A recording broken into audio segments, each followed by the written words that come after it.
institution is not having, we will be able to specifically go for the open source LMS that is available. So that is what we did, especially when we got a project from the UGC. Using the Moodle platform itself, we were able to upload the content. So this is how we will be able to very critically work, whether it is a, one second, I have, just give me 2 minutes.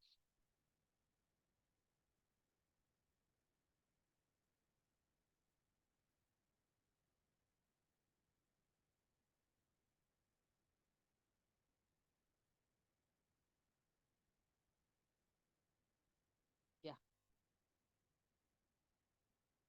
Can I share my screen?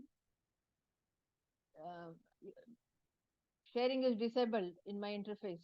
You have to enable it once again. HRDC. Ah, yes, ma'am. Well, you can share 1 minute, ma'am. Okay, now can I share? No. Still I am getting Using host disabled. two option, ma'am. The first one, Dr. C. Amruthavalli. Okay, okay. You can share, ma'am, now. Yeah, got it.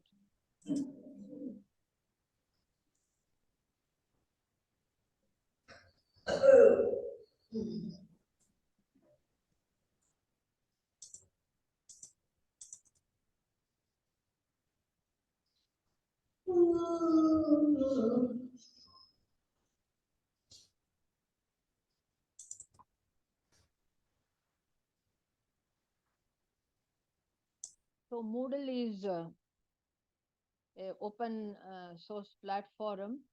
So very easily you will be able to use it, and highly customizable. We will be able to customize the content, and also we will be able to specifically by nearly around 1,300 third-party plugins are available for Moodle.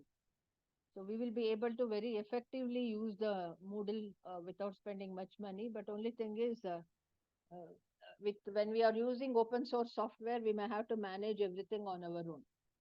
No company support, or if we are going to face some technical problem, we are not going to get any technical support. We ourselves has to do the R&D, and then we have to manage the LMS from an administrator side, or from specifically from the user side also.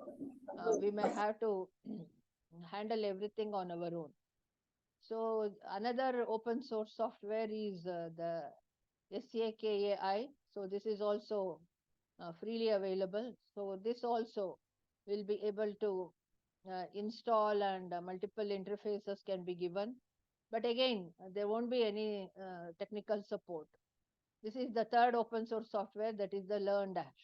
So compared to all the other open source softwares, the most widely used open source software is the Moodle.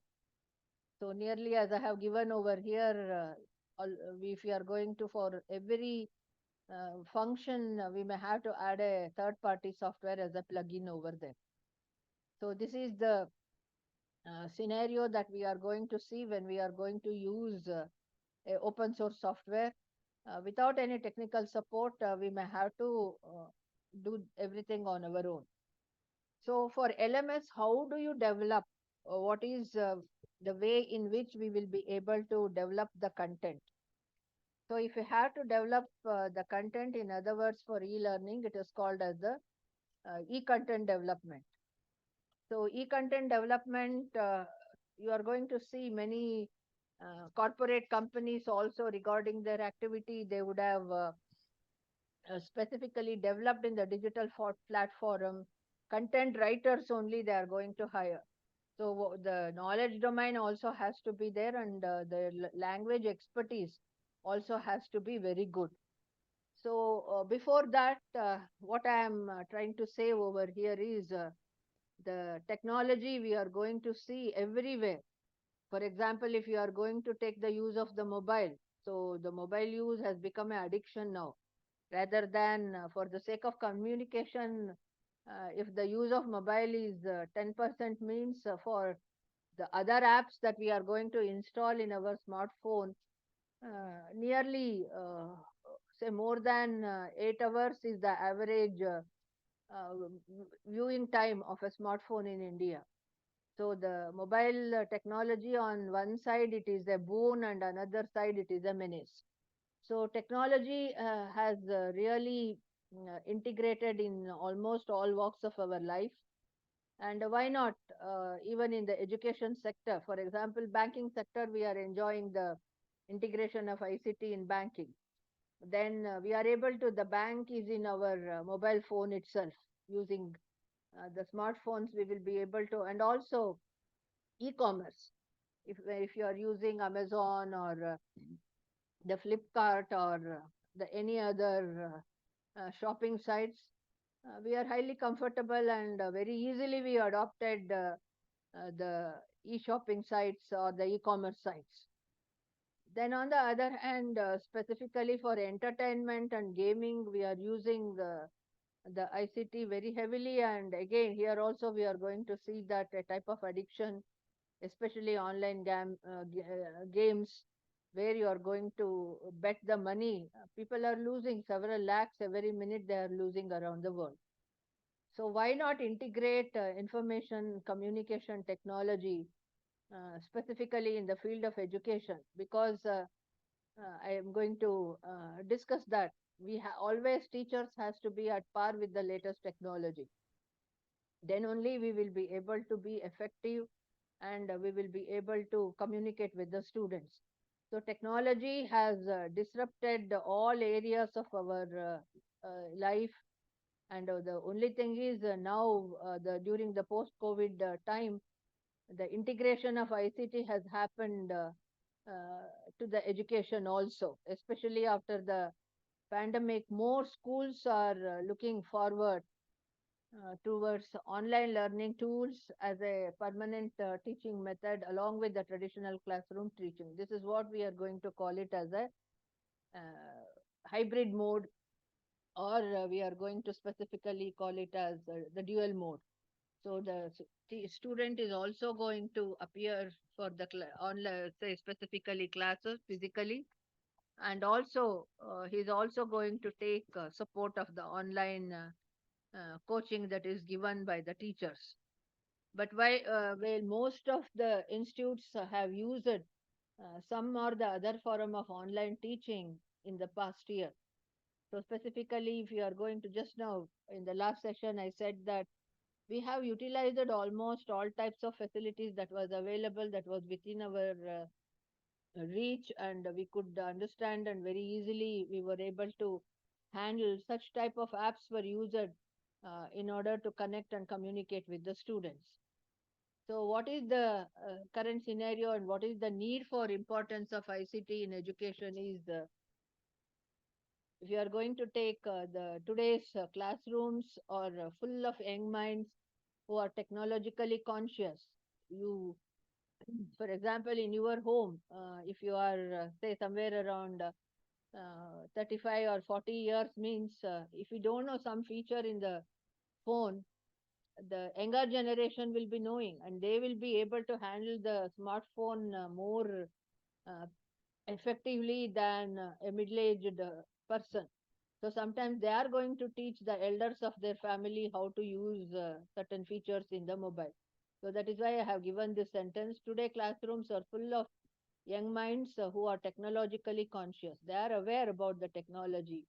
They are using the technology very effectively by using a combination of audio visual learning resources alongside the traditional blackboard. Institutes can facilitate better learning opportunities for students. Nearly for some of the management and other, specifically in the electronic media MSc program or electronic media PhD students, they have done a survey across the country in different schools. They have done, and they have taken the opinion of the students and what they feel about the ICT in education, whether they need it or are they comfortable in the blackboard. So for these children, electronic devices have become a way of life. They are born by the At least we were born when specifically television was specifically introduced. But today's children are there in the 5G scenario, they are there. So they are very well aware, and without electronic devices has become an integral part of their life. So by using ICT in classroom, children can be eased into education using tools that they are already familiar with. For example, 24 by 7, they will be exposed to television or the internet facilities that are available, and the smartphone they will be able to handle in ease. So what's wrong in utilizing the ICT facility in the field of education?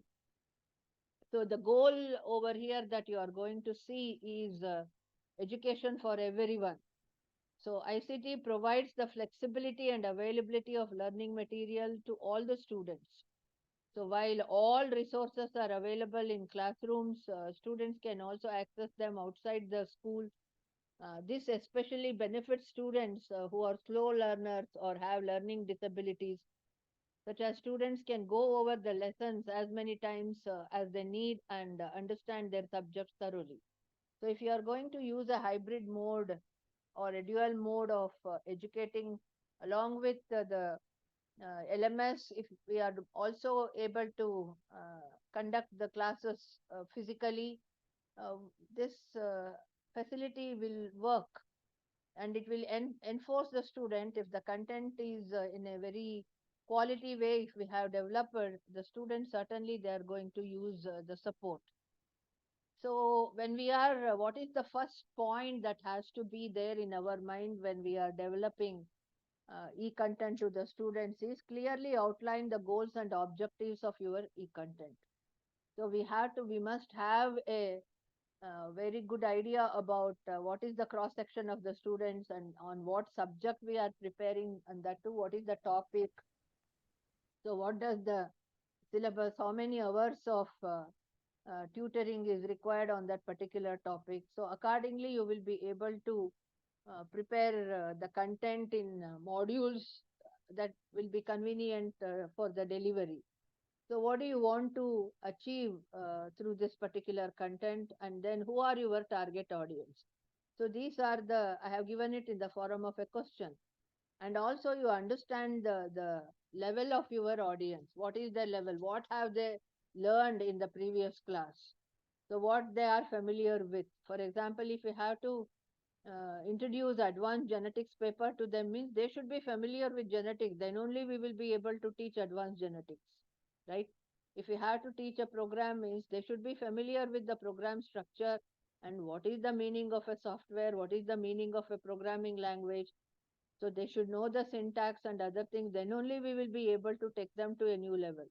So if C++ or specifically C we have to teach, means they should be familiar with the programming syntax and then what exactly they want to process. So that is why I said that before we talk about a subject, what is the prerequisite is, what is their understanding level. If it is a basic paper, we are teaching introductory paper, then no need of their skill evaluation need not be made. Directly we will be able to give the fundamental paper.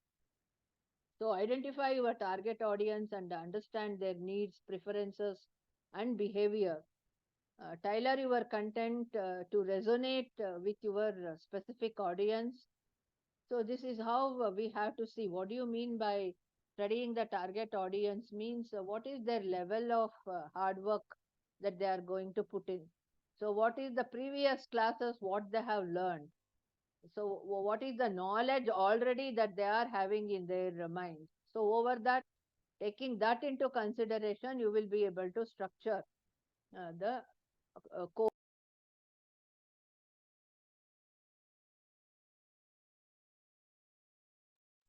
and in the systematic way. So the content planning is develop the content and plan, or specifically what information has to be developed and in what mode it has to be delivered to them, and how many, uh, what is the timeline, what is the number of hours we require to cover that, how many hours are allotted. So it involves deciding on the topic, format, and the publishing schedule. So when we have to release those files to the students, that timeline we have to take into consideration. So this helps to maintain consistency and keep your students or audience engaged. So I'm why sorry to I interrupt right now. My submission is like you spoke about the hybrid model. yeah, tell Hello. me, sir. Yeah, Yeah, yeah. ma'am. You spoke about the hybrid model. Hmm. Yeah, so the system what we are running right now, I mean, as per the UGC requirement and the situations. So, how effective this hybrid model will go hand in hand with the making students to learn in the areas of the remote or to the areas where there is so much of underdevelopment where the students struggle for so many stuffs. So how we can incorporate these kind of LMS model or the e-content, of course, which is very much necessary as per the today's requirement because we are technologically advanced. But when it comes to the reality, when if you want to implement it, so how we can make it so effective and available for those children, this hybrid model, because they don't know the what is the concept of hybrid model at all. But Yeah, if you yeah. go to the rural areas, I'll discuss it. yes, See, ma'am. you call it as a hybrid mode or a blended mode. Okay. So what are you doing over here is for the LMS in support you are going to provide means you have to see their capacity of having a device. Because in a government system where a economically backward student, if he is there and with great difficulty, if he has come till the graduation level, means Yes, will he yes, be able to afford a that is why I had given the screen length also very specifically. I had given in my yeah. last lecture. A button phone is of no use to him, and he at least he should be able to have a either a second hand or a refurbished or whatever may be easy capable of purchasing. Or on the other hand, he not having any facility to purchase means or a financial support is not there to purchase, then whatever LMS or e-content that we are talking will be of no use to him. It's going to be in of no use. That's as you said. No, he can't afford, Yes, right? yes. If we can't So, afford, if we can't afford, yeah, financial support or financial empowerment is not there to him means how will he be able to buy? absolutely, ma'am, Yeah, absolutely. I agree. right. So that is where we have this whatever advanced technology that we are talking, we have Yeah. to drop it. Or Yes. on the other hand, Yeah. the college or the school where they are going to admit this type of children, Yeah. Should a be. subsidizer, for example, a some of the software company or any of the laptop manufacturing companies, the organization, either at the if it is a government body or whether it is a private body, we have to interact with them because thousands of user laptops are being thrown as e-waste, right? So they will be able to refurbish it and they will be able to supply it to the students. But in India, what is going to happen? That is why I said I'm emphasizing on who are your target audience, what is their capacity, are the what is their facility to have the technology, what to till what level they will be able to have the technology in their home. Hmm. If we are going to give a completely online LMS, that is if they have to log into internet and then they have to use means how many students will be able to access internet there? Exactly, exactly. That Yeah, is the so reality. that is why, yeah, uh, a rural student has made up his mind walking several kilometers. He is coming to the uh, organization and he has joined the program for education. That itself is a very great move that he has made. So at that time, we have to see is there any provision in the organization to provide him with the facility, or inside the college or university only can the computer lab can be set up so that a simple way he will be able to log into the internet and utilize the facility there. So these are the hurdles that are going to come to us. Why Yes. I am advocating the hybrid mode or whatever, the blended mode. Some of the researchers, they are calling it as blended mode.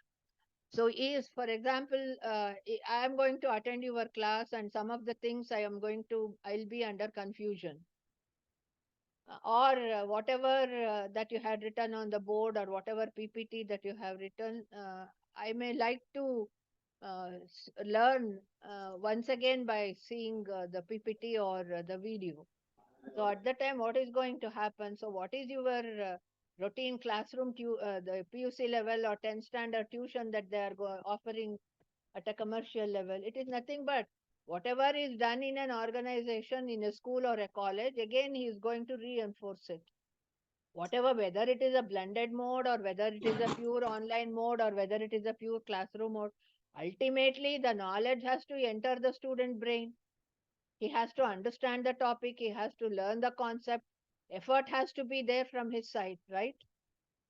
So whatever technology we are using, we are only facilitating him to understand the subject in a better way by reinforcing it Yes. once again with the supportive elements. Supportable. Yes. Yeah, got it. So, but what Yes. is going to happen ultimately is we have to see his economic capacity. We must, ma'am, and we should. Otherwise, if it is a small section, means we will be you have to hook in some NGO to sponsor, or some, see, hundreds of thousands of laptops are being Waste, e-waste. specifically wasted by the software company. For example, my son, who is in a software company, nearly 3 laptops he changed because uh, say the technicality was not going on with the platform in which he was doing the work. That's right. But yeah, So what about those 2 laptops? It is going to go as a waste. waste. So Correct. instead, it can be refurbished and given to the students. Madam, can I, madam? Enter. Madam, several foundations are there. They're doing same thing. The who Hmm. needy people, they provided the same thing. What you said is mentioned is correct, madam.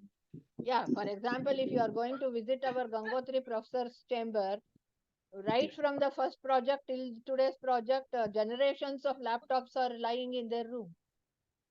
So that can be specifically all the old model, see, for to log into your browser, any laptop is going to help. There is no sophistication of technology. Last time, madam, last time I come across this situation. Projects we received so many computers and equipments also there.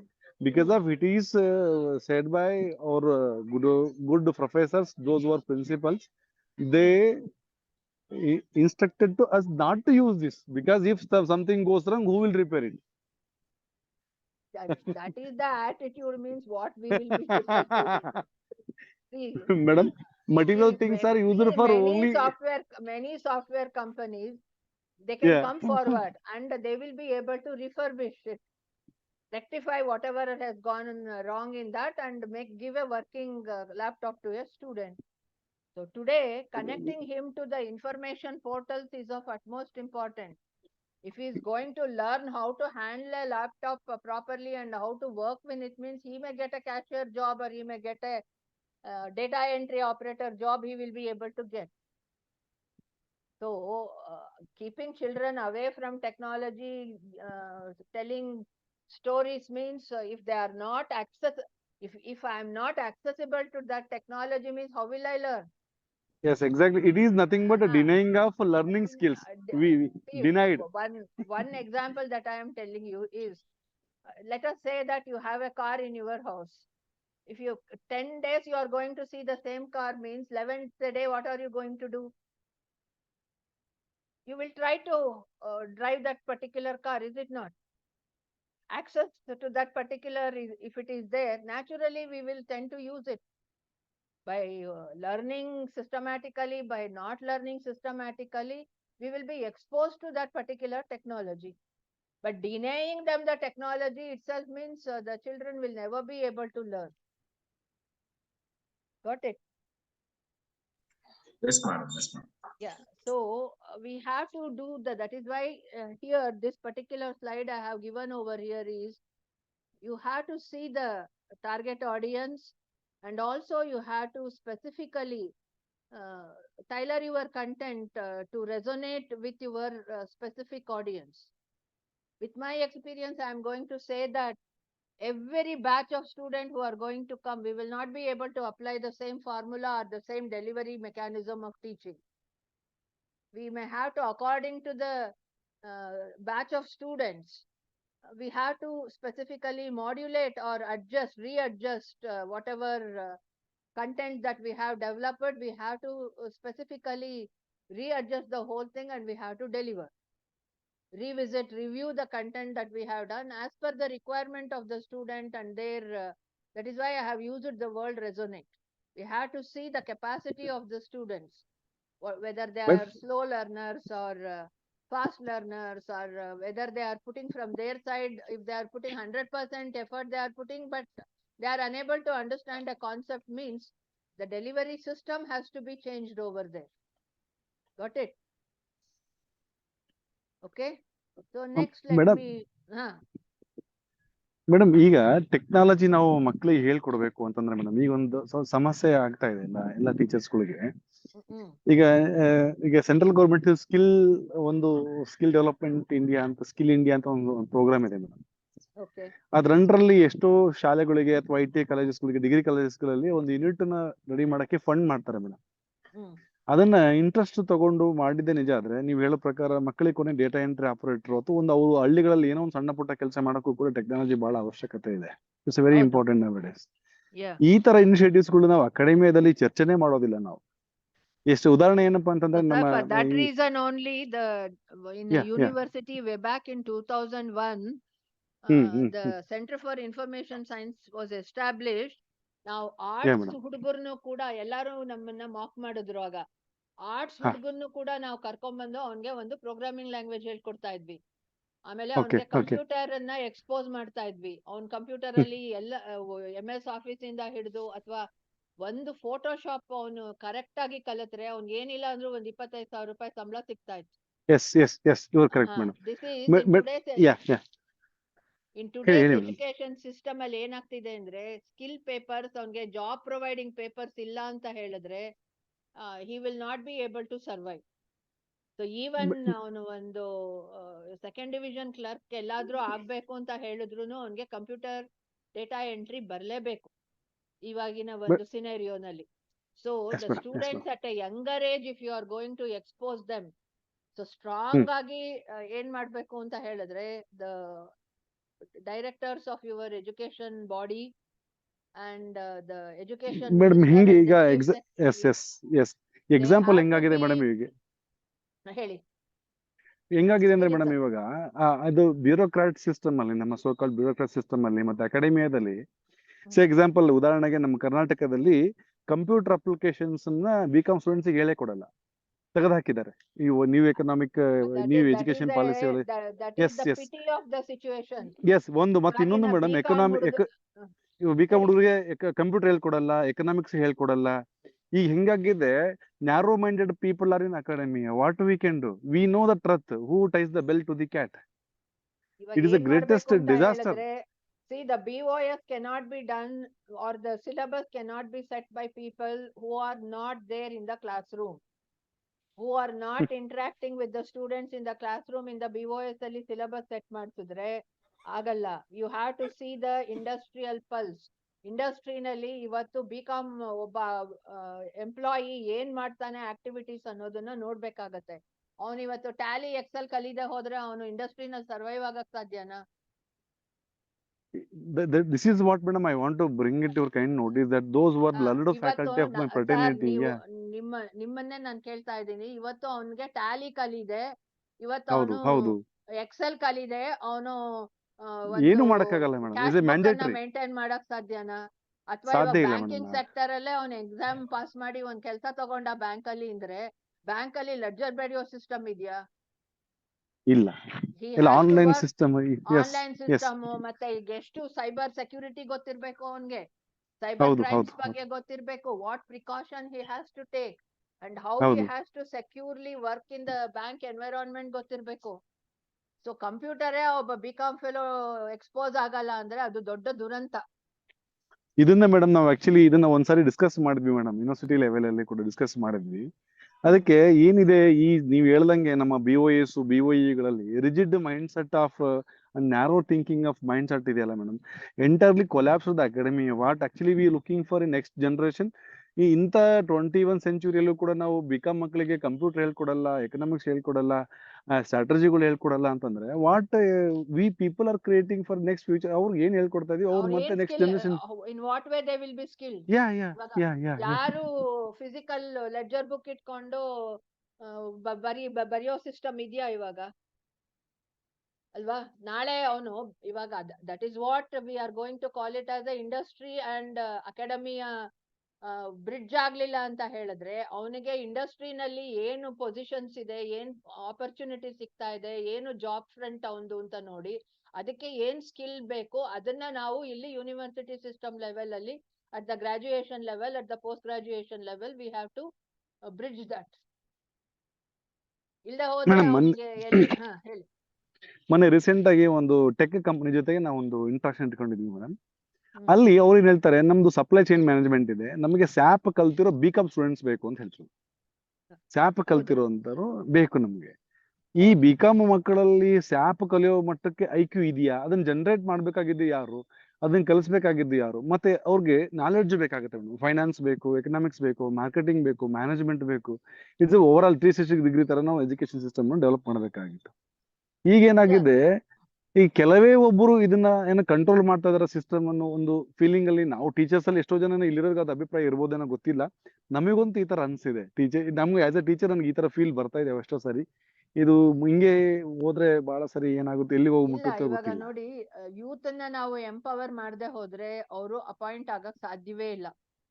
ಇಲ್ಲ ಏನ್ ಮಾಡ್ಬೇಕು, ಅವರು ಈ BCom ಕಲಿಯೋದ್ರ ಜೊತೆಗೆ okay colleges ಇವ್ರ syllabus ಅಲ್ಲಿ ಏನ್ ಮಾಡ್ತಾರೋ BOS ಕಂಟ್ರೋಲ್ ಅಲ್ಲಿ ಇಲ್ಲ, ಕಾಲೇಜ್ ಕಂಟ್ರೋಲ್ ಅಲ್ಲಿ ಇಲ್ಲ.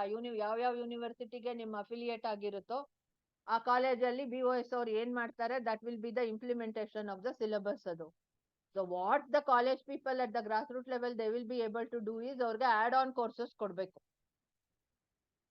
ಕಾಲೇಜಲ್ಲೇ ಯಾರೋ ಒಬ್ರನ್ನ ಎಕ್ಸ್ಪರ್ಟ್ ನ ಕರೆಸಿ ಇವ್ರಿಗೆ ಇನ್ನೊಂದು ಹೆಂಗು ಸ್ಕಾಲರ್ಶಿಪ್ಸ್ ಬರುತ್ತೆ ಕೆಲವರಿಗೆ, and some of them will be able to afford ಒಂದು NMAS ಒಂದು ಅವ್ರ rest of the outside their syllabus. They have to be taught with the tally, they have to be taught with the SAP technology, they have to be given ಇಂಡಸ್ಟ್ರಿನಲ್ಲಿ ಇವತ್ತಿನ ದಿನ ಏನ್ skill ಬೇಕಾಗಿದೆ ಆ skill ಕಲಿಸಿದ್ರೆ ಮಾತ್ರ they will be able to readily get the appointment over there. ಈಗ ನಮ್ಮ ಯಾವುದೇ ಫೀಲ್ಡ್ ಬನ್ನಿ, ನೀವು ಬಯೋಟೆಕ್ನಾಲಜಿ ಬನ್ನಿ ಅಥವಾ ಜೆನೆಟಿಕ್ಸ್ ಬನ್ನಿ ಅಥವಾ ಯಾವುದೇ ಕಂಪ್ಯೂಟರ್ ಸೈನ್ಸ್ ಬನ್ನಿ, ನಾವು ಇದು ಇಂಡಸ್ಟ್ರೀಸ್ ಅಲ್ಲಿ ಏನು ಎಲ್ಲಿ ಜಾಬ್ ಆಪರ್ಚುನಿಟೀಸ್ ಇದೆ, ಯಾವ ಪೋರ್ಟ್ಫೋಲಿಯೋನಲ್ಲಿದೆ, ಎಷ್ಟು ಜಾಬ್ ಆಪರ್ಚುನಿಟೀಸ್ ಇದೆ, accordingly the curriculum has to align with the industrial need. ಹುಡುಗರಿಗೆ ಎಲ್ಲಿ ಅವರು finally what is the outcome, ನಿಮ್ಗೆ ನ್ಯಾಷನಲ್ ಸ್ಕಿಲ್ ಲೆವೆಲ್ ಬೋರ್ಡ್ದು ಡೈರೆಕ್ಷನ್ಸ್ ನೋಡಿದ್ರೆ ಅವನಿಗೆ ನೀವು 6 months ಅಲ್ಲಿ ಅವನೇನಾದ್ರೂ ಫಾರ್ ಸಮ್ ಜೆನ್ಯೂನ್ ರೀಸನ್ ಅವ್ನು ಡ್ರಾಪ್ ಔಟ್ ಆದ್ರೆ ಆ 6 months ಅಲ್ಲಿ ಕಲ್ತಿರೋ ಸ್ಕಿಲ್ ಅನ್ನ ಅವ್ನು ಎಲ್ಲಿ ಉಪಯೋಗಿಸ್ತಾನೆ?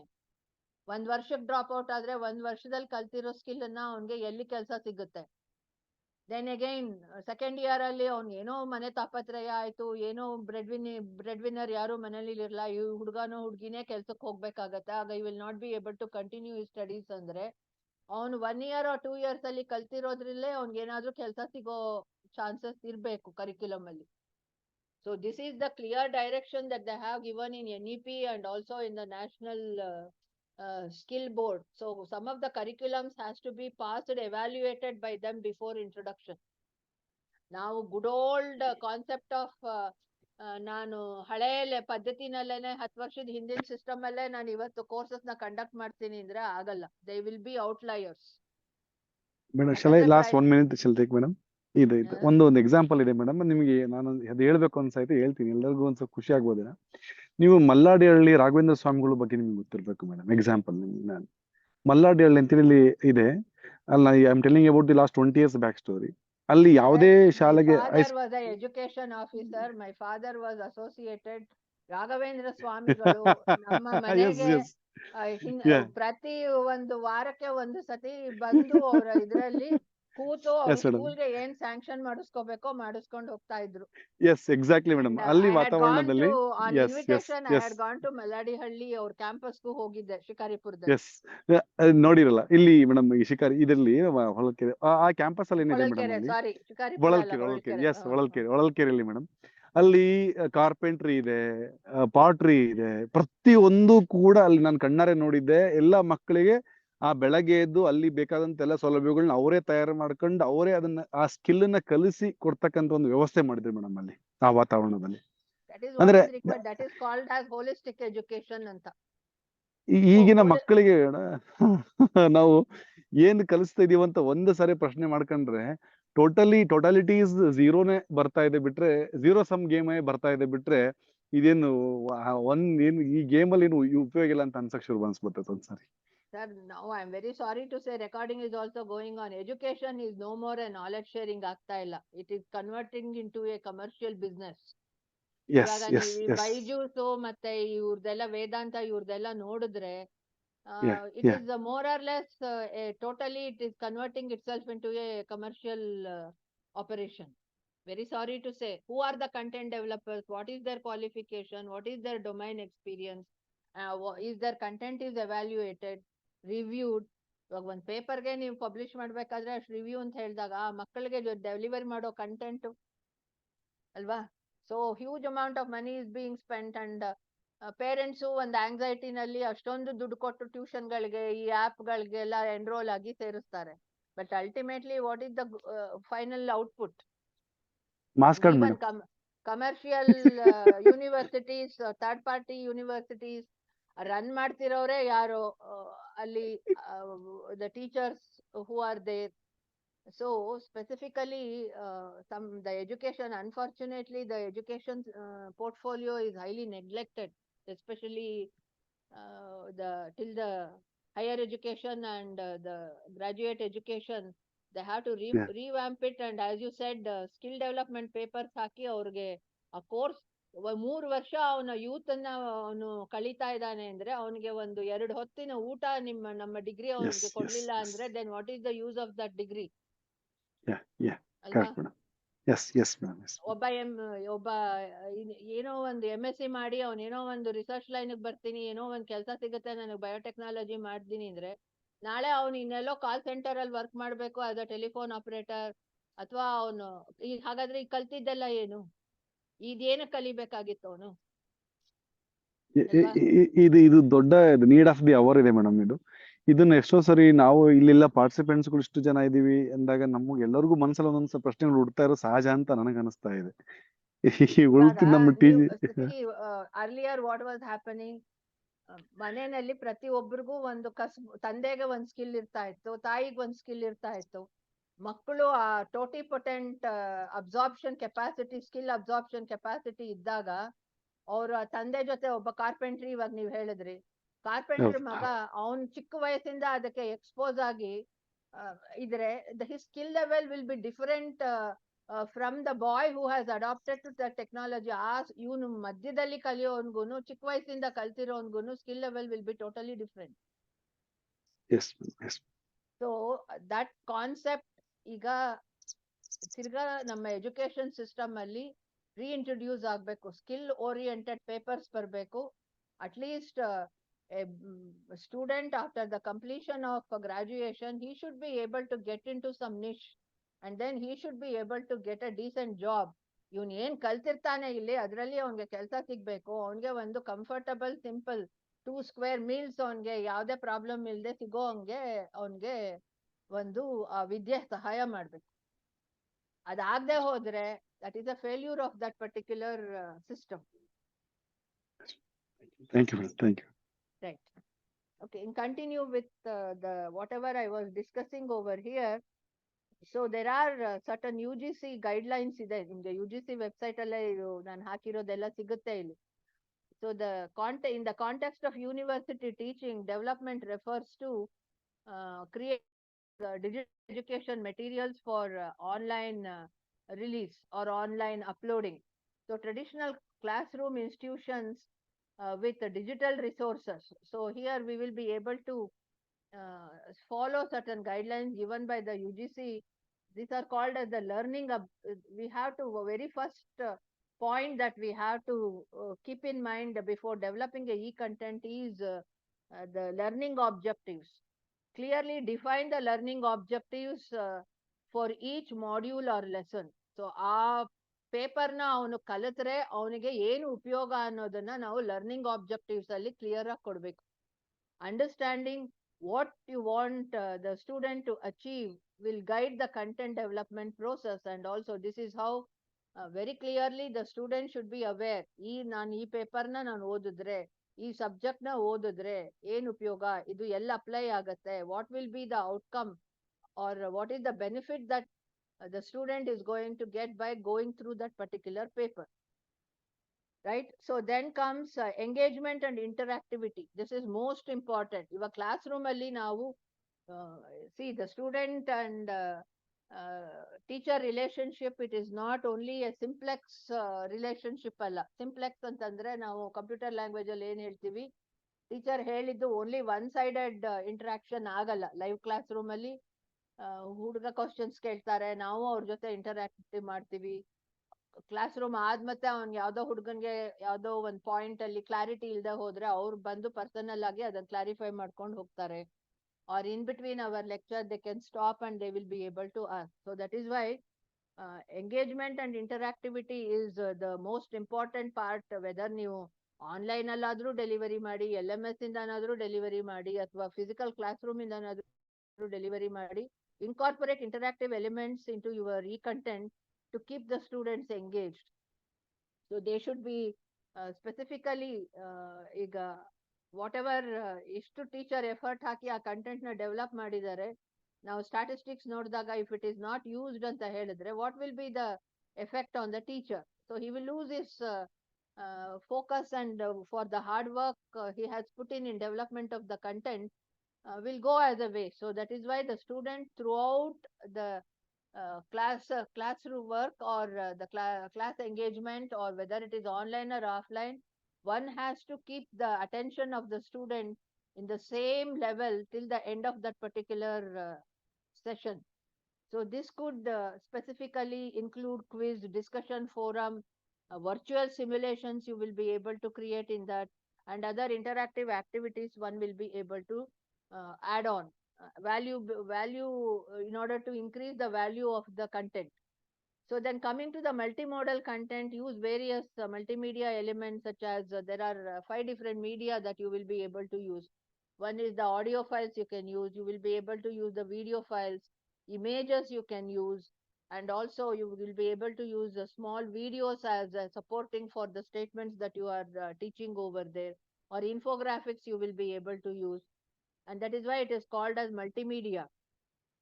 Multimedia formats ಅನ್ನ ನಾವು very easily we will be able to inclusively we will be able to utilize it in the lectures. So thereby it is going to keep the reader's mind engaged, and he will have a focus to continue that particular lecture till the end. So this is how one will be able to create the e-content has to be created in such a way that specifically it is going to see that the model that is specifically developed by the teacher should engage the student till the end of that particular topic. So this is how so class ಅಲ್ಲಿ physical class room ಅಲ್ಲಿ work ಮಾಡ್ತಾ interact ಮಾಡ್ಬೇಕಾದ್ರೆ ಏನ್ ಮಾಡ್ತೀವಿ, ಕೆಲವು jokes ಅನ್ನ crack ಮಾಡ್ತೀವಿ, ಅಥವಾ ಅವ್ರಿಗೆಲ್ಲೋ ಕಾನ್ಸೆಪ್ಟ್ ಬ್ಲಾಂಕ್ ಫೇಸಸ್, ನಮ್ಗೆ ಕ್ಲಾಸ್ ರೂಮ್ ಅಲ್ಲಿ ಸ್ವಲ್ಪ ಕನ್ಫ್ಯೂಸ್ಡ್ ಫೇಸಸ್ ನಾವು ಅವ್ರ ಹತ್ರ ನೋಡಿದಾಗ ಏನ್ ಮಾಡ್ತೀವಿ, ಎಲ್ಲೋ ಒಂದು simile we are going to tell a story through that logic ಒಂದೇ ಆಗಿರೋ ಅಂತ ಸಿಮಿಲೀಸ್ ನ ಹೇಳ್ಬಿಟ್ಟು ಅವ್ರಿಗೆ ಅರ್ಥ ಮಾಡಿಸ್ತೀವಿ. So we are going to enforce our lecture with examples and other things. But ಇಲ್ಲಿ ಆನ್ಲೈನ್ ಅಲ್ಲಿ ಸುಮ್ನೆ ಅವನು ಒಂದು ಲ್ಯಾಪ್ಟಾಪ್ ಸ್ಕ್ರೀನ್ ಅನ್ನೇ ನೋಡ್ಕೊಂಡು ಕೂತಿರ್ಬೇಕು, ಬ್ಲಾಕ್ ಅಂಡ್ ವೈಟ್ ಬರೀ ಟೆಕ್ಸ್ಟ್ ಇನ್ಫಾರ್ಮೇಶನ್ ಅನ್ನ ಕೊಟ್ಟು ಅದಕ್ಕೆ ಏನು supporting material if you are not going to give, then again he will be bored. That is why we have to see who are the target audience, and we have to incorporate in our presentations and in the content that we are going to develop. You can, in some places you can use the audio clip, in some places you can use the text. infographics na flow charts ನ create ಮಾಡಿ ಅವ್ರಿಗೆ methodology ಹೇಳ್ಬೋದು, images ನ drawings ನ ಹಾಕ್ಬೋದು, then small simulations animations ನ incorporate ಮಾಡ್ಕೋಬಹುದು. So all this jugglery we have to do in order to keep the student, retain the student in that particular module. So coming to the accessibility, already I have discussed about this accessibility with regard to the LMS over there. So ensure that the e-content is accessible to all the students. ನೀವು really ಒಂದು 15 days of hard work ಹಾಕಿ ನೀವು course material ನ develop ಮಾಡಿದ್ದೀರಾ, ಈ content develop ಮಾಡಿದ್ದೀರಾ, but if it is not say it's not going to reach the student and the student is not going to utilize ಅಂತ ಹೇಳಿದ್ರೆ ನೀವು ಮಾಡಿ ಪಟ್ಟ ಶ್ರಮ ಎಲ್ಲ ಅದು very clearly it is going to be a waste. So that is why whatever effort that you are going to put, it is not a easy joke to create a e-content with all the parameters that I have mentioned so far. So it should be easily accessible to the student. So if he cannot open the file and some specific software installation is needed, means if he is not technically sound and if he is unable to understand the technology in which software he has to open that particular file, if he is ignorant about it, within no time he is going to go away from that particular content. So that is why the e-content that is developed by us has to reach the student, and should be accessible to all cross section of students. Just now somebody said that the hybrid mode, and some of the students, not necessary that all of them will be having a smartphone today with internet. We have to see the cross section, and all the students should be benefited by it. Outliers who are having a problem, we have to see, and accordingly the organization has to do some sort of arrangement. So including those with disabilities, use of text for images, and then provide transcripts for videos, and follow accessibility guidelines to ensure the inclusivity. That is freely networkally, it has to, your file has to be transferred in the internet. So you have to see that the network friendly file formats and very easily say specifically transportable data formats we have to use when we are creating the files. So platform consideration in continuation with the accessibility, I am talking over here the platform. So it should be say the file format and other things, you have to see that it is open, the navigation and other file opening and then other things is accessible from any device. What are the always we cannot think that it is going to open in this version of laptop, in this version of model of smartphone. No such restriction should not be there. It should be, even if it is a 10-year-old phone also, the file format should be compatible over there. In all platforms it should be able to open. Or even some students may have a old laptop which is having Windows 7 or some other older version might be there. Not necessary that every student will be there in the latest Windows operating system format. So we have to create the file format in such a way that the content of the file should be transportable via the internet very easily without any technical glitch, and at the same time in any operating system, in any old model devices or in any old operating system, the file should be able to open. And then coming to the assignment integration, assessment and integration, you will be able to see over here that integrate assessments and feedback mechanisms directly to the e-content. So this allows students to receive immediate feedback on the progress and reinforces their understanding of the material. So generally this is very well planned and done and implemented in some of the top universities of the world. So every module has to be assessed by the teacher. So so what is their learning capacity, or what is their knowledge level, have they understood or have they not understood? A teacher will be able to assess by the integrate assessment, so that we will be able to subject wise, module wise, one will be able to give small quiz to the student so that we will be able to see. Or generally all of you are going to do this in between the class, you are going to ask some questions to the students. or beginning of a class, you are going to ask questions about the last class that you have taught to them. So these are some of the routine practices that we will be doing in the regular routine classroom activity. But when we are doing in the digital platform, we that also should contain quiz and questionnaires, so that in an interactive way, one will be able to learn the things. And the level of learning, whether they have understood or not, by the way in which they have answered the questionnaire, we will be able to understand. So collaborative learning opportunities. So this is the most important part of it. Group projects, group discussions, and then you will be able to specifically virtual team activities. An assignment can be given or a project can be given to the students in order to do it in a three students or four students group can be made, and they have to do that particular project and then upload it onto the LMS. So design e-content that can easily adapted to different learning environments, whether fully online or hybrid or face-to-face. Your e-content should not have any restriction, whether you are going to conduct classes on face-to-face mode, even online also you will be able to do it face-to-face, or physical classroom teaching also can be there. And along with that, you are going to have whatever e-content that you are going to develop and upload it in LMS.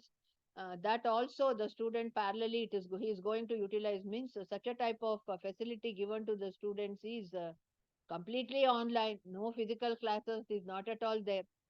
So whatever you are going to post it in the LMS, the student to his requirement, according to his pace of learning, he is going to open, and here the teacher-student interaction is not at all there. It will be a completely one-sided. The teacher, according to his facility and according to his convenience, he is going to upload the content, and student is going to utilize that content according to his requirement and according to his schedule. So this is a completely online mode. So this is a totally the disjunction of teacher and student relationship would have happened. Hybrid is you are also specifically interacting with the students, you are delivering classroom lectures, plus he's given an enforcement of the e-content either through LMS or without LMS. Then coming to the face-to-face. Uh, in a virtual mode also we will be able to take. That is what we are doing now. You are also there in front of your devices. I am also there and I am giving a lecture. So instead of physically seeing each other, we are in a digital way, we are there in face-to-face. So this is live lectures. So what is going to happen? We have to fix up a time for the students to come online, and we should also go online in that particular time, and then we will be able to discuss and deliver the content to the students. So if there are any confusion or clarification a student needs, a teacher will be available online, and they will be able to discuss with the student and solve their doubts. So this is the different methods that can be used either via LMS or without LMS also. So the flexibility is important. So we cannot, especially we cannot go by the rule, because we are not military people. We are teachers who are here to specifically empower a student who are going to come to that particular source. We have to enrich him with the knowledge, and we have to make him skilled in one way or the other. So thereby, the teacher-student interaction has to be flexible. We cannot go by the military rule system over here. So especially in changing this is specifically changing the educational landscape.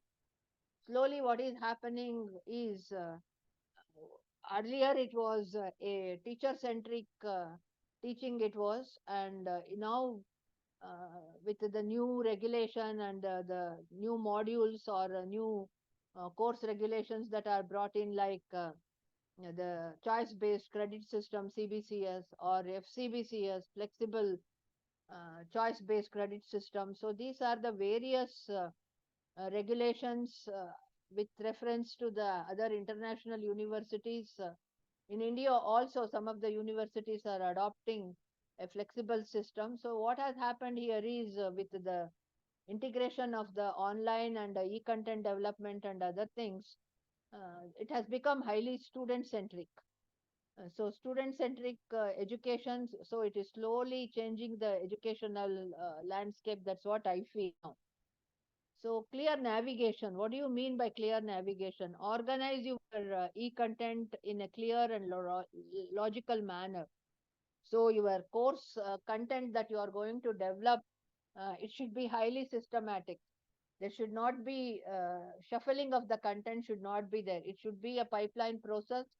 So neatly structured content if you are going to deliver, and it will be one topic should be a fundamental one, and based on that the next topic should be there. So over that the next topic you have to bring in. So this is how in a very structured way the content has to be organized.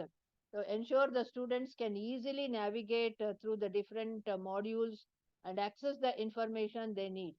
So this is the most important part, organizing our content. It should be helpful to the students and they should be able to access the information in a systematic way. And it is something like I have delivered the content, they have to read it. No more comments or hassles. That type of approach is not possible. You must have a feedback mechanism. So provide specifically we have to provide possibilities or avenues for students to provide feedback on the e-content. So this is going to help a teacher to improve the of whatever e-content, tailor-made content he has delivered. So on some topics, if the student is not comfortable with the module that we have developed, means at that time we will be able to improve it for the next academic year. So coming to the real world application, relate the content to the real world application wherever possible. So this is what one of you asked, that a BCom student. So we have to have a real world scenario in every curriculum. So where it is, say this skill where you will be able to apply. What is the uh, real-time analysis of the application of the knowledge that a student is going to gain, where he will be able to apply, where it will be useful for him to get an appointment. So this helps students to see the practical relevance of what they are learning, professional development, specifically why they have to, clearly in the learning objectives you will be able to provide. So every course or every content that we are going to, this is what is lacking in our graduate system. So wherein the content has to have the course content should have a real world application. It should be able to get him a job. 6 months lateral exit, where he is going to get the job. 1 year lateral exit, where he is with the knowledge that he has gained and with the exams that he has passed for 1 year. First year of degree is going to lateral exit for some serious reason. Or the second year lateral exit is going to do because of some family problem or personal health problem. The reasons will be genuine. He will not be able to continue because of a genuine reason. So even what he has learned so far should be able to get him some position somewhere. So this is where whoever are the BOS members who are there in this particular session, you have to see for every content that you are delivering in that particular course, is there a real world application and whether the student will be able to use. And most important, what is I have mentioned over here is specifically professional development of instructors. So this is what, for example, if I am a teacher and I don't know how to handle one software, means I will be ignorant. If I don't know a latest equipment that has come to my lab, if I don't know how to work on that particular experimental protocol, then what I am going to do, I am going to, if I am a BOS member, I am going to remove that particular topic because my skill is not there for me to teach that. So that is why, especially wherever advancements are happening in the topics where there is scope, for example, in the field of genetics, Every 6 months, we are going to get a new experimental protocol and a new equipment will be introduced in the genetics lab across at the international level. So if we don't teach the students how to handle those instruments, where are they going to get the appointment? So today it is some model of the equipment that we are using, but a latest model of equipment has come into the market and there is a job opportunity for the students to use it. For example, if we are going to take the COVID period, how many students they knew how to run the PCR machine? Nearly all the MSc genetics students everywhere they were used in order to run the RT-PCR work. So the protocol, so this is what I am going to say here, professional development of instructors. If I know something, if I am skilled and if I am trained to handle the latest machine, then I will be able to pass on that knowledge to the next generation, the students. So that skill, with that latest skill, they will be able to get a job, right? If I am going to teach them a particular new software that is available in the and industries are using it and there are opportunities for the students in that particular job skill, means yes, you have to incorporate it and they have to be taught. So for that, this is the latest software that has come into the market, and as a teacher I also have to undergo a systematic training and then only I will be able to deliver it. So offer training and support for instructors in using e-content effectively. So this includes guidance and facilitating online discussion, using learning management systems and incorporating multimedia elements into it. So here I have taken an example of our this particular session itself I have taken as an example. If everybody are not going to come with born knowledge, so across through our career, what was the technology there that is taught. So as we are going to advance further, new technologies might have come into the market. So that technology we should be able to upgrade us and empower us in that particular skill. So thereby here I have taken in the second para, I have taken our this session itself, I have taken as an example. So I don't know how to create PowerPoint presentation. That is why I am using the blackboard and in a disorganized way I am releasing the content to the students, means no. The teacher has to, somewhere he has to be upgraded to the latest technology that is being used at the subject level or at the delivery level. Then quality assurance. Regularly review this. For example, why I have very specifically given professional development for instructors means I was observing right from almost 10 years back, 12 years back itself in the bank, I was observing some of the people at the verge of retirement, they never used to touch the computer at all. No, no, no, we don't know how to handle it. We don't know how to handle the banking software. We don't know. For everything, they used to put a, say, cover of ignorance, and only the youngsters, they used to handle the computer and then they used to do the work, right? So this should not happen. When we are there, if our job requires a certain upgradation of the skill, we as teachers we have to undergo that and then we have to switch over to the new platform. Just like how we are switching every 6 months, we are going to change a phone and we are going to buy a new latest model phone has to be there in our hand. Then why not adopt the ICT technology in teaching? So what's wrong in it? And then coming to the quality assurance. The quality assurance is regularly review and update your e-content to ensure accuracy. This is most important. So copying and copyright and patented information, we should not left and right without any knowledge, we should not copy from the internet. So some of them will be patented and some of them copyright laws will be there. And when you are going to use it, when one's content goes to the internet, means you will not be under that control.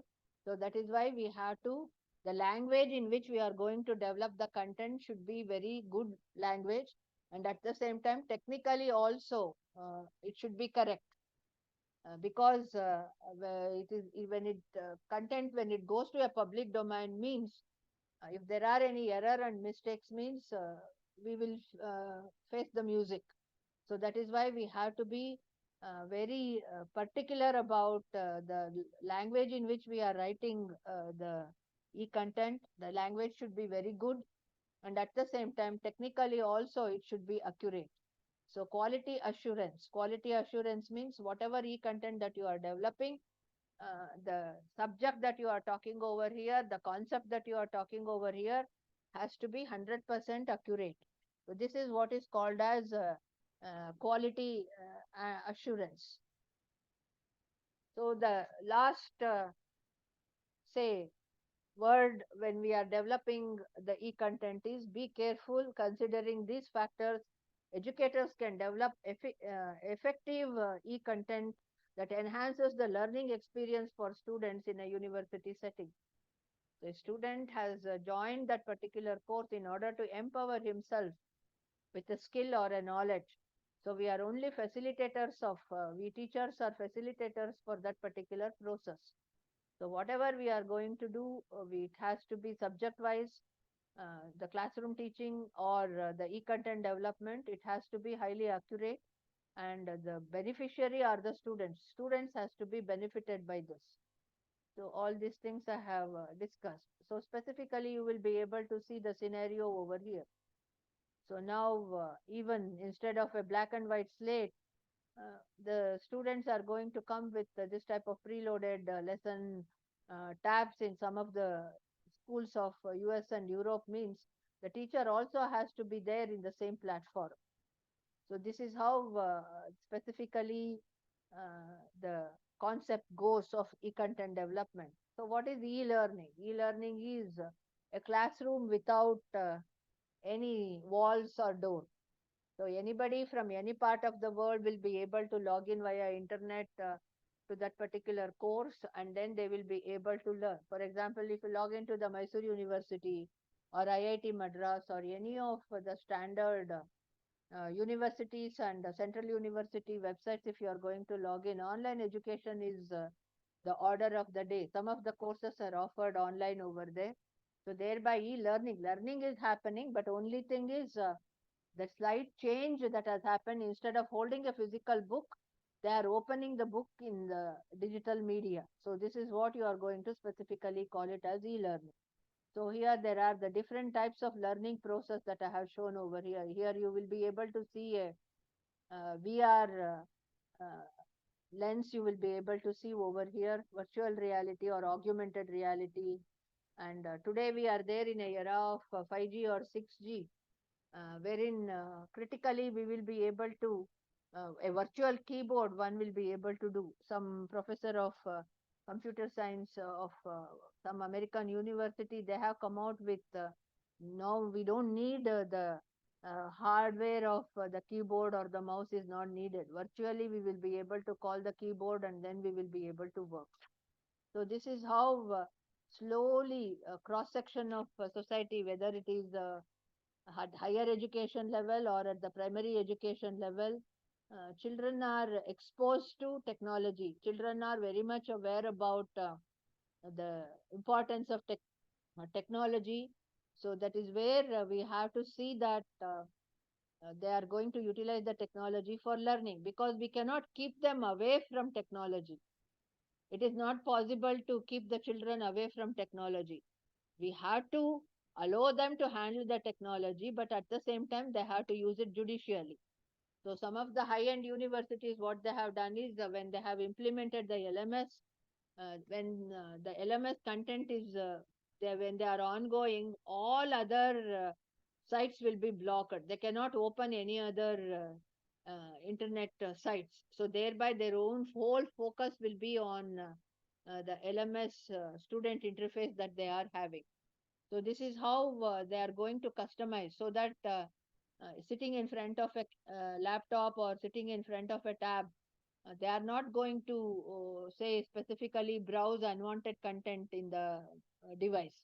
So that way restriction and filters, in other words, the chip itself can be loaded with the content, can be incorporated in the tablet, so that the child will not be allowed to browse in the internet. Unwanted sites, they will not be allowed to open. So this is how we will be able to customize the effective e-content delivery via the LMS. So whatever I showed in the last slide, I am discussing here in Word. So however, there is a very rapid progress of technology across the world. And specifically, we can't keep the younger generation away from technology. So we have to go hand in hand with the technology, and then we have to specifically take them forward and make them knowledgeable. So e-learning has transformed education in both at the primary school level, secondary school level, and also specifically the business in making it easier for students and employees to learn whatever that is delivered in the LMS in a e-content forum that is developed. They will be able to learn at their own pace. This is most important. So this is what throughout the world they are advocating. Let the student study at their own speed. So let the student go through the content at their own pace. So this is the mantra the educators, so-called the high-end universities, they are talking about the environment that has to be provided to the student in the education portfolio. So what is, if you are going to see the statistics over here, some of the surveys that are done by some of the major publishing companies, they have funded the research. So e-learning is, say, specifically permeating businesses, schools, and colleges as a means for providing education in a more flexible way. So look at the education sector. For example, 53% of university teaching has moved to online. So it is no wonder that 88% of people believe that online learning will be a part of school and university education going forward. So that is a whatever reference that I have given over here from that particular research survey paper. I have taken this paragraph. So the future will be the e-learning. So as teachers and from a teacher's perspective, what we have to do? We have to adopt. There is no other option. We have to adopt to the trend. So stay as teachers, we have to be updated and towards the industry standards, whatever is there. So we have to adopt the new formats and technologies and platforms that align with our teaching, with the whatever responsibility that we are having. We have to align with the technology. So because the student and a teacher has to be there in a common platform, then only the effective teaching will be possible. So, for example, if a teacher is there in a different platform and the student is there in a generation gap, that is what you are going to call. If common platform of technology is not there, means as a teacher, we will never be able to link with the students. We will not be able to touch the students. So that is where the teaching has to happen very specifically at the same platform level. The student and the teacher has to be there in the same platform, and then only effective communication will be possible. So the benefits of e-learning is accommodates every individual student need. Lectures can be specifically. One will be able to view the lectures multiple number of times, utilize multiple number of times. Quick delivery of the lessons across the e-module will be possible. Scalability. This is the most important part. We will be able to evaluate the student, whether really they are going through the content or not. Consistency. So the same quality of lecture a teacher will be able to deliver, and at the same time consistency from the student side also, whether are they are putting any sincere effort in going through the content and reading the content. Then reduces the cost of education, and it is environment friendly.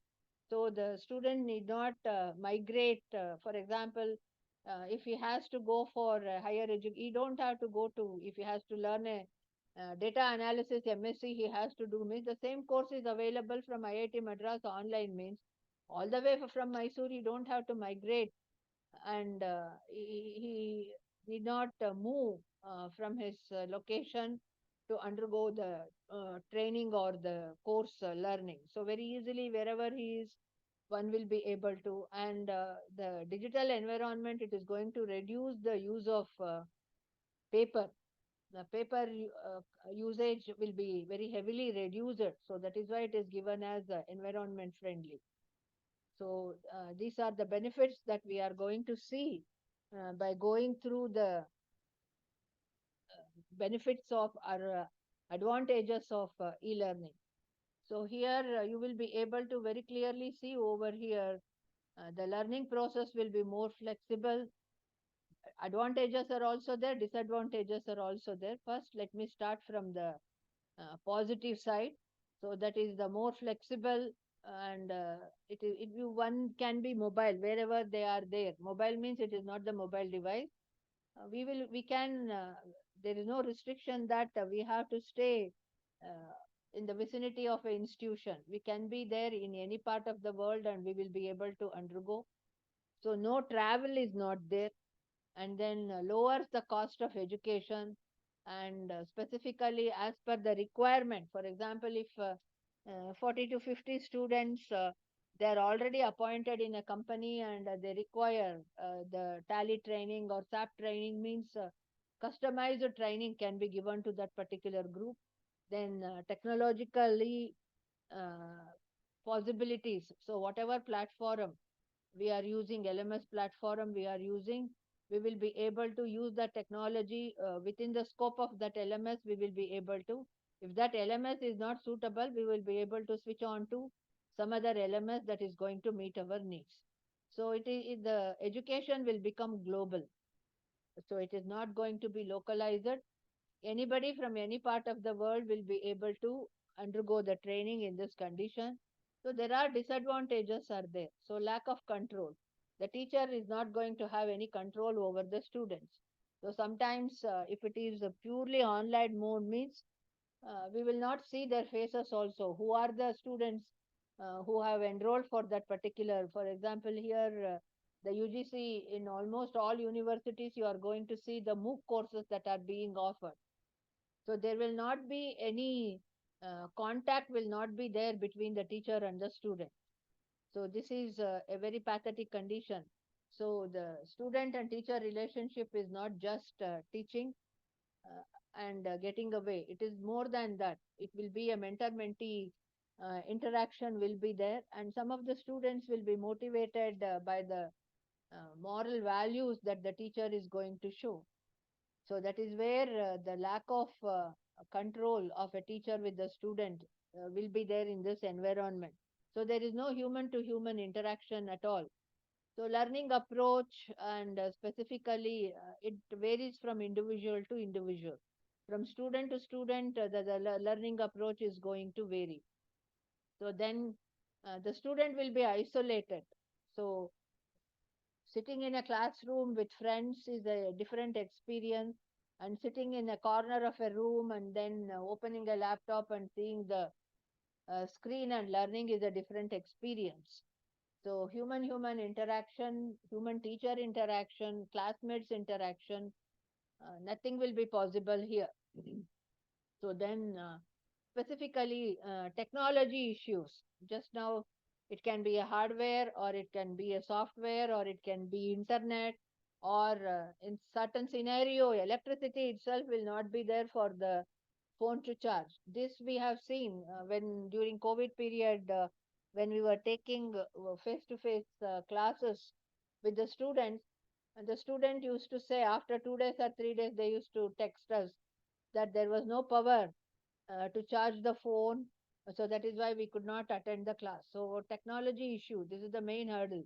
However good the e-content is developed, if it is not going to reach the student, or the student cannot access that material, means due to some technology glitch, then what is the use of developing that facility? So then coming to the last point is the computer competency. The computer competency, what is the meaning is, we will be able to talk about computer competency in two perspectives. One is whether a student is exposed to the computer earlier. A person who has not used the computer at all, and all of a sudden you are upgrading him to LMS platform means, is he comfortable in operating the computer? So that is the fundamental question that we have to ask. And whatever e-content that we have developed, can a student open in any type of device, any type of computer? Will he be able to open that particular file? So these are the two different questions that is going to come here, whether a student is comfortable in operating the computer, or for the first time, if you make him use a computer and over that you are going to uh, implement LMS, means, is he comfortable in using the computer and the LMS? So is he having any anxiety or problem in handling the computer or handling the digital files? So this is what we have to very clearly say, make a survey, and we have to see the target audience. These are the serious technological problems that we are going to face with the students.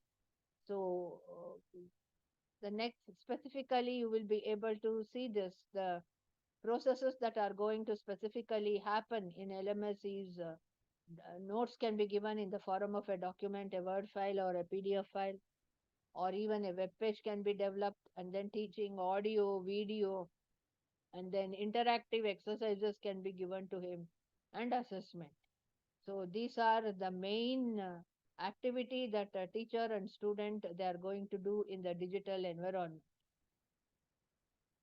So I'm going to so much of perspectives are there and principles are there in developing the e-content. So here, if I'm going to come to the UGC guideline, so this is the process of developing e-content. This is available in the there is a document available from the UGC, so that I have taken here. So analysis is the most important activity that you are going to do before creating a e-content.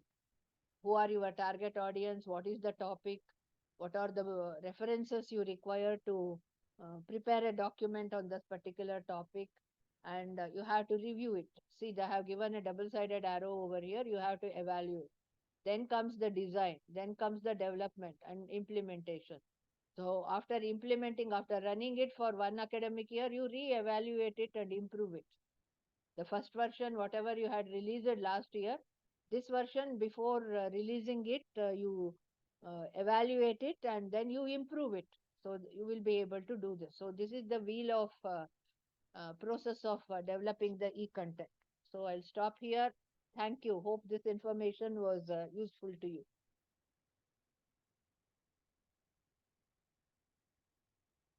If you have any questions, you can interact.